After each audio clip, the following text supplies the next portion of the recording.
एक लड़का था उत्कर्ष, एक मिडिल क्लास फैमिली में पैदा हुआ और 5-6 साल की उम्र से ही सिर्फ और सिर्फ ताने और डांट ही सुनता रहा। घर के बड़े हमेशा उस पर चिल्लाते। आगे चलकर जब कॉलेज में गया उस वक्त भी सब उसका मजाक बनाते। उसके हर एक तरीके पर लोग उसका मजाक बनाते। जब भी ना वो किसी के पास बात करने जाता, कुछ मदद मांगने जाता, तो उसे वहाँ से भी भगा दिया जाता। उत्कर्ष को इतनी नफरत सिर्फ 2 वजह से मिल रही थी।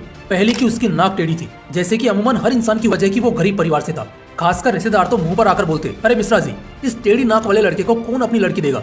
रिश्तेदार, परिवार, समाज, पड़ोसी, दोस्त, हर कोई उसको बहुत परेशान करता। परिवार इस स्थिति में माँ को छोड़कर बाकी का परिवार भी लगभग दुश्मन बन जाता है, नफरत करने लगता है। इसी तरह दिन भी थे। एक दिन अचानक वो लड़का बहुत बीमार पड़ गया। जब डॉक्टर से मुलाकात हुई तो डॉक्टर ने बताया इस लड़के को बहुत ज्यादा एंगर इश्यूज है, लेकिन ये बयान नहीं कर पा रहा है, जिस वजह से इसकी ये हालत हुई है।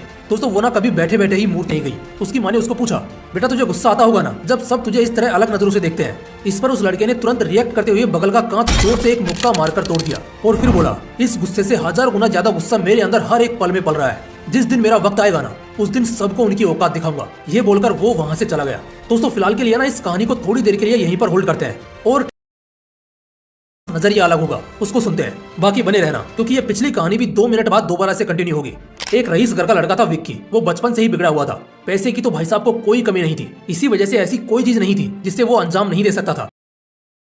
एहसास हो गया था कि वो हाथ से निकल रहा है, लेकिन तब तक बहुत देर हो चुकी थी। इसी बीच जब वो कॉलेज में पहुंचता है तो उसे एक लड़की से प्यार हो जाता है। वो लड़की भी हाँ बोलने में बिल्कुल समय नहीं लगाती और बहुत जल्दी दोनों को आपस में एक सच्चा प्यार हो जाता है। दोनों साथ में घूमने फिरने लगते हैं, हद से ज्यादा मिलने जुलने लगते हैं और एक समय बाद तो इनका प्यार परवान चढ़ रहा होता है। ये लड़का उसके प्यार में इतना पागल हो चुका था कि उसने तो एक के बाद एक बड़े बड़े बंगले और भी चीजें उस लड़की के नाम करना शुरू कर दी।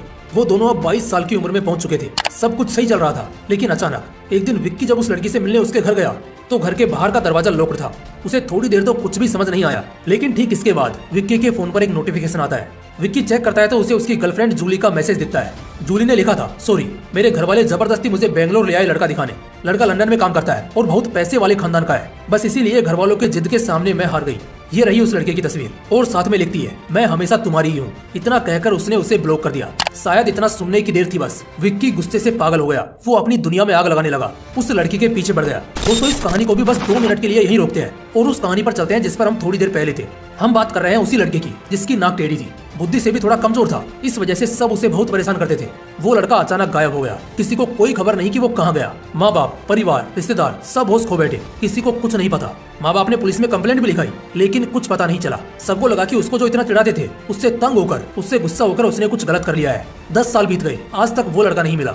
उसी लड़के के एक रिश्तेदार शर्मा जी, जो हमेशा उसको बेइज्जत करने की कोशिश करते थे, उसको उसकी टेढ़ी नाक के लिए बहुत चिढ़ाते और हमेशा अपने बेटे से कंपेयर करते हुए कहते थे कि तूने जिस दिन कुछ कर लिया ना अपनी जिंदगी में, उस दिन मैं अपनी मूंछें मुंडवा लूंगा। लेकिन आज वही शर्मा जी बहुत हताश और निराश बैठे थे कि तभी उत्कर्ष के पिता वहाँ से गुजर रहे थे। वो रुककर शर्मा जी से उनकी उदासी का कारण पूछते हैं। इस पर शर्मा जी कहते हैं, अरे मिश्रा जी, क्या बताऊं, बेटे की पत्नी इतनी गलत निकल गई कि उसने सारी जायदाद भी अपने नाम करवा ली और हमें घर से भी निकलवा दिया और ऊपर से हम पर केस भी कर दिया। अब इस उम्र में पता नहीं हम क्या करेंगे। खैर, कुछ हफ्तों बाद उनका केस हाई कोर्ट पहुंचा। शर्मा जी और उनके परिवार पर यह मुकदमा था कि उन्होंने अपनी बहू के साथ बहुत जुल्म किया और बहुत तकलीफ दी उसे। अगर जज ने फैसला उनके पक्ष में नहीं रखा तो फिर पूरे शर्मा परिवार की जिंदगी खराब हो जाएगी। कोर्ट का दिन था जब वकील और सारे सहकर्मियों के साथ मिश्रा परिवार कोर्ट के अंदर पहुंचा। एक बड़ा सा आदमी बड़ी बड़ी दाढ़ी के साथ और लंबे बाल लिए जज की कुर्सी की तरफ बढ़ा। वो जज था। उसको देखकर सब खड़े हुए। केस स्टडी करने के बाद वो बोला, सुनवाई शुरू करने से पहले मैं शर्मा जी को कहना चाहूंगा कि जब भी वो अगली बार कोर्ट में आए अपनी मूंछें मुंडवा कर आए। ये बात कोई समझ नहीं पाया और सब हंसने लगे। उस दिन का सेशन खत्म हुआ और उसी शाम को उस लड़के के घर का टेलीफोन बजता है। वो लड़का बोलता है, मैं जज बन गया माँ। बस इतना कहकर फोन कट जाता है। जब ये बात लड़के के बाप के थ्रू शर्मा परिवार तक पहुंचती है तब वो गौर करते हैं कि अरे, वो जज तो उत्कर्ष था, वही बुड़बक जिससे वो इतना सताया करते थे। उनके रोंगटे खड़े हो गए क्योंकि अब उनकी जिंदगी की डोर उसी बुड़बक के हाथ में थी। शर्मा परिवार तुरंत उत्कर्ष के पैरों में जाकर गिर जाता है, लेकिन वो उन्हें नहीं बख्शता है और कहता है, अगले 1 साल के लिए तुम भी अपनी नाक टेढ़ी करवाओ और मूंछें मुंडवा कर घूमो, वरना मेरे एक फैसले की देरी है। उसका कहा शर्मा जी को मानना पड़ता है और वो अपनी मूंछें मुंडवा लेते हैं। समाज, दोस्त जितने भी थे, जब सबको पता लगता है कि उत्कर्ष हाई कोर्ट का जज बन चुका है, सब कांपने लगते हैं। उत्कर्ष किसी के साथ गलत नहीं करता, लेकिन वो उन सबको सबक जरूर सिखाना चाहता है और इसीलिए वो कानूनी डंडे का इस्तेमाल करके सबको सबक सिखाने के लिए उसी तरह सताता है जिस तरह उन लोगों ने उसको परेशान किया था।